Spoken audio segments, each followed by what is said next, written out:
সবাইকে প্রথমত বলবো যে এই যে আজকে আসলে আমার মনে হয় যে অফিসিয়ালি বেশ কিছুদিন ধরেই বাকবিতণ্ডা চলছে ঢাকাই সিনেমার দুই নায়িকা শবনম বুবুলি ও পরিমণির মধ্যে। দুই নায়িকার কাদা ছোড়াছুড়ি যেন বেড়েই যাচ্ছে। দুজনেই একে অন্যকে উদ্দেশ্য করে পরোক্ষভাবে নানা মন্তব্য করছেন। সর্বশেষ বুবুলির সন্তান শেহজাদ খান বীরের জন্মদিনে আরও স্পষ্ট হয় দুজনের কোন্দল, যেখানে একজন অন্যজনকে উদ্দেশ্য করে ফেসবুক স্ট্যাটাসে কাদা ছোড়াছুড়ি শুরু করেন। এরই রেশ ধরে সম্প্রতি কলকাতার একটি সংবাদ মাধ্যমে দেওয়া সাক্ষাৎকারে নিজেকে বেয়াদব বলে মন্তব্য করেন পরিমণি। এই নায়িকা জানান সবসময় এমন হয়েই থাকতে চান তিনি, বদলাতে চান না বেয়াদবি তকমা।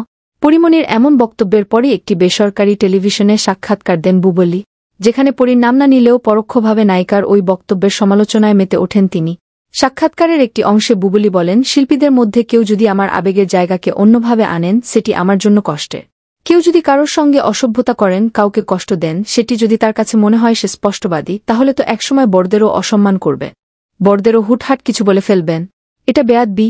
বুবুলির এ সাক্ষাৎকার প্রকাশ হওয়ার পরেই শুক্রবার 5 এপ্রিল বিকেলে ফেসবুকে আবারও একটি স্ট্যাটাস দিয়েছেন পরিমণি। স্ট্যাটাসে এই নায়িকা লেখেন, আপনার বড় বোনকে আগে সভ্য হতে বলেন আপ। গালিগালাজ করে সোশ্যাল মিডিয়ায় স্ট্যাটাস দেয় কেন বিদেশ বসে? সামনে আসতে বলেন। এই দুই নায়িকার কাজ কারবার দেখে মাঝে মাঝে মনে হয় নিজে রাগ হয়ে স্ট্রোক করে মারা যায়। প্লিজ কেউ হাসবেন না। আপনাদের কে কোনো নায়িকাকে ভালোবাসেন অবশ্যই কমেন্ট করে জানাতে ভুলবেন না।